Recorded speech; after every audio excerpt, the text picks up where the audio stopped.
Hi, I'm Evelyn. I'm 45 and I run my own interior design business. Pretty cool, right? But it wasn't always smooth sailing. I built this from the ground up after my first husband passed away. Life has a funny way of knocking you down, but you've got to get back up. Anyway, 2 years ago, I thought I hit the jackpot. I married Robert Carter, a handsome widower with a teenage daughter, Melissa. Let me tell you, blending families is no joke, especially when you're dealing with a chronic respiratory condition that has me lugging around an oxygen tank 24/7. Evelyn, honey, are you sure you're up for this? Robert asked one day, eyeing my oxygen tank. Robert, I've designed penthouses while hooked up to this thing. Trust me, I can handle a teenager, I said, trying to sound more confident than I felt. But man, was I wrong about Melissa. That girl was something else. Cold as ice, always ready with a snide comment. Nice tank, Evelyn, really matches your shoes, she'd say, dripping with sarcasm. I tried everything to bond with her, shopping trips, cooking together, even offered to redecorate her room. Nothing worked. I don't need your charity, she snapped when I suggested updating her bedroom. Robert, bless him, tried to mediate, but he travels so much for work he barely saw what was really going on. Girls, can't we all just get along? He pleaded before jetting off again. Things started getting weird around the house. My designs for clients would go missing, only to turn up crumpled in the trash. Items would disappear from my studio and reappear days later in odd places. One night, I asked Melissa about a missing client file. Sweetie, have you seen the Johnson file? It was on my desk yesterday. She looked at me with those cold eyes. Maybe you should be more careful with your things, Evelyn. It's not my fault you're getting forgetful in your old age. I was fuming but kept my cool. Melissa, I'm trying here. Can't we at least be civil? She just rolled her eyes and walked away. That's when I started doubting myself. Was I really getting forgetful? Was the stress of my condition making me paranoid? Then Robert announced his 2-week business trip to Asia. A chill ran down my spine at the thought of being alone with Melissa for that long. You'll be fine, babe, Robert assured me, kissing my forehead. It'll be a great chance for you two to bond. As I watched him drive away, Melissa appeared beside me with a strange smile. Just you and me now, Evelyn. This should be fun. I forced a smile, but inside I was dreading it. Little did I know, things were about to get much worse. The first few days after Robert left, I felt like I was walking on eggshells. My breathing got worse, and I found myself reaching for my inhaler more than usual. Something wasn't right. One morning, I woke up gasping for air. I fumbled for my oxygen tank, but even with the mask on, I didn't feel any better. That's when alarm bells started ringing in my head. Melissa, I called out, my voice weak. Can you come here for a sec? She appeared in the doorway, looking annoyed. What now? I'm not feeling well. Could you call Dr. Thompson for me? She rolled her eyes. Can't you do it yourself? I'm busy. As she walked away, I couldn't shake the feeling that something was very wrong. I decided to take matters into my own hands. I called my friend Jack, who works in security. Hey Jack, I need a favor. Can you hook me up with some hidden cameras? Sure thing, Evie. Everything okay? I hope so. Just being cautious. The next day, while Melissa was at school, I installed the cameras throughout the house. I felt guilty, but I needed to know what was happening. It didn't take long for the footage to reveal the horrifying truth. There was Melissa, clear as day, tampering with my oxygen tank. My heart nearly stopped as I watched her replace the oxygen with another canister. Oh my God, I whispered, my hands trembling as I replayed the video. I wanted to confront her immediately, but something held me back. I needed more evidence. If I was going to accuse my stepdaughter of attempted murder, I had to be absolutely certain. Over the next few days, I pretended everything was normal while secretly gathering more information. I checked my business accounts and noticed discrepancies. Money was missing, and it all traced back to Melissa. Then the phone calls started from clients. Evelyn, is everything okay? I heard you were closing down the business due to health issues. My blood ran cold. What? Who told you that? Your stepdaughter called to cancel our appointment. She said you were too sick to continue working. I was furious, but I kept my composure. There must be some misunderstanding. I'm perfectly fine to work. As I dug deeper, I uncovered more lies. Melissa had been telling Robert that I was mistreating her, fabricating stories about me locking her out of the house and withholding food. How could he believe this?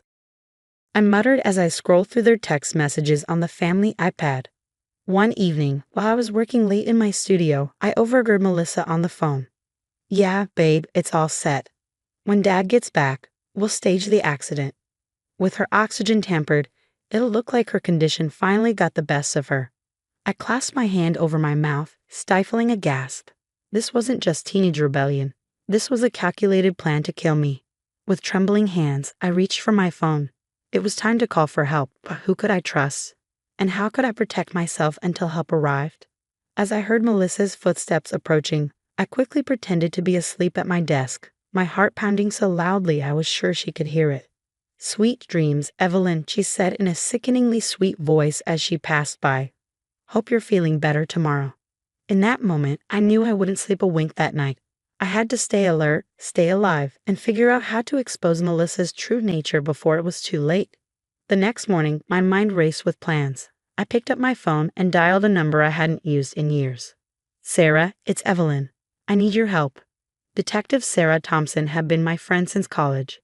We'd lost touch over the years, but if anyone could help me now, it was her. "Ev, what's wrong? You sound terrible." I took a deep breath. "Sarah, I'm in danger. My stepdaughter is trying to kill me." I spent the next hour detailing everything I discovered. Sarah listened intently, occasionally interrupting with questions. "Jesus, Ev, this is serious. We need to set up a sting operation. Can you hold out for a few more days?" I glanced nervously at my bedroom door. "I think so, but Sarah, please hurry." Next, I called my lawyer. "Michael, I need you to freeze my business accounts and set up protective measures." And Michael, not a word to anyone, especially not Robert. With those calls made, I steeled myself to face Melissa. I had to keep pretending everything was normal while Sarah set up the operation. "Morning, Melissa," I said, forcing a smile as I entered the kitchen. She barely glanced up from her phone. "Whatever." Over the next few days, I played the role of the oblivious stepmother, all while secretly working with Sarah. We set up additional cameras and recording devices throughout the house. One afternoon, while Melissa was out, Sarah called with shocking news. "Ev, we've been digging into Melissa's boyfriend, Jake. He's part of a major drug ring. We think they've been using your business to launder money." My head spun. "What? How is that possible?" "The missing money from your accounts, it's being funneled through a series of shell companies. Melissa's been the inside person." I felt sick. How could I have been so blind? But the worst was yet to come. Later that night, I overheard Melissa on the phone again. "Jake, relax. I've done this before, remember? It worked with my mom. It'll work with her." I froze, my blood turning to ice. Melissa had killed her own mother. I immediately called Sarah. "We need to move now. Melissa's not just trying to kill me, she murdered her mother too." Sarah's voice was grim. "Okay, AV, we're ready. Tomorrow night, we'll catch her in the act." The next day was the longest of my life. Every time Melissa looked at me, I wondered if she could see the fear in my eyes. As night fell, I retreated to my bedroom, pretending to prepare for bed. In reality, I was wired with a hidden microphone, my heart pounding as I waited. Around midnight, I heard footsteps in the hallway. This was it. The door creaked open and Melissa slipped in, carrying my oxygen tank. I feigned sleep as she approached. Suddenly, the lights flicked on. "Freeze! Police!" Sarah's voice boomed through the room. Melissa screamed, dropping the tank. But before anyone could react, another voice cut through the chaos. "What the hell is going on here?" Robert's voice cut through the chaos as he stood in the doorway, his face twisted in confusion and horror. Before anyone could answer, Melissa lunged toward the window. Sarah reacted instantly, tackling her to the ground. As the handcuffs snapped around Melissa's wrists, I finally let out the breath I'd been holding for weeks. The nightmare was over, but the fallout was just beginning. I looked at Robert's shocked expression, knowing in that moment our lives would never be the same again. The next few hours blurred together, flashing police lights, sirens, and a barrage of questions. I sat on the edge of the bed, my oxygen mask in place, watching my world unravel. Robert paced back and forth, his face pale and drawn. "I don't understand." "Melissa, how could you do this?" he asked, his voice cracking. Melissa, now restrained and surrounded by officers, shot him a cold glare. "You never understood anything, Dad. You were always too busy chasing your next deal to see what was really going on. Sarah approached me with a notepad. Evelyn, we need your statement now. I nodded, inhaling deeply before speaking. I have everything documented: the tampering with my oxygen tank, the theft, the lies, and the conversation about her mother's death. Robert's head snapped up, his face white with disbelief. What? What about Caroline's death? I couldn't meet his eyes. Melissa admitted she was responsible for her mother's accident.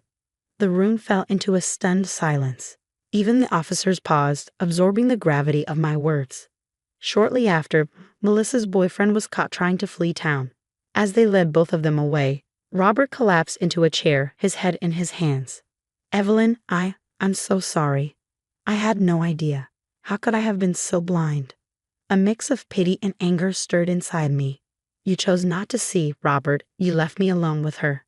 You ignored my concerns. You believed her lies.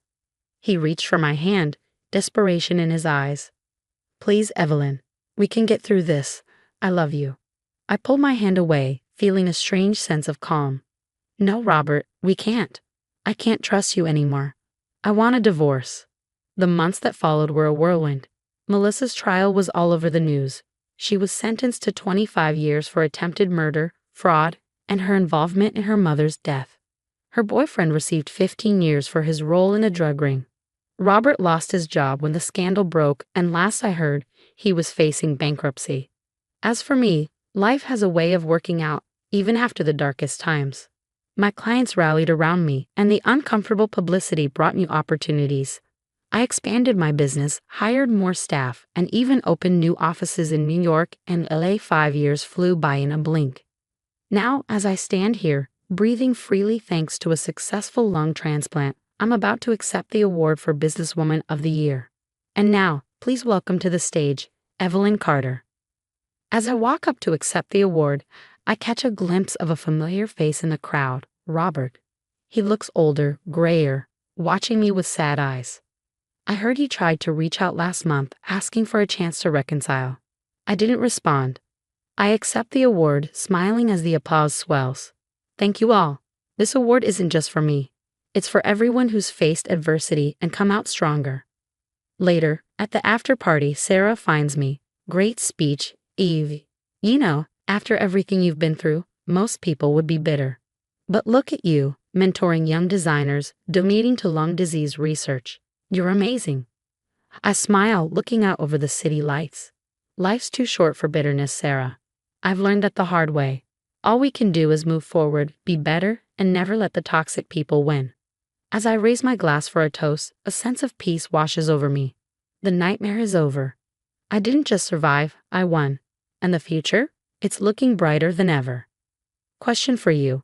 If you were in Evelyn's shoes, would you have given Melissa a second chance after her apology from prison? Or do you believe some actions are truly unforgivable? Share your thoughts in the comments below. Your perspective might help others who are grappling with forgiveness in their own lives. If you enjoyed this story of resilience and justice, don't forget to hit that like button and subscribe to our channel for more compelling stories of overcoming adversity. Your support helps us bring these important narratives to light.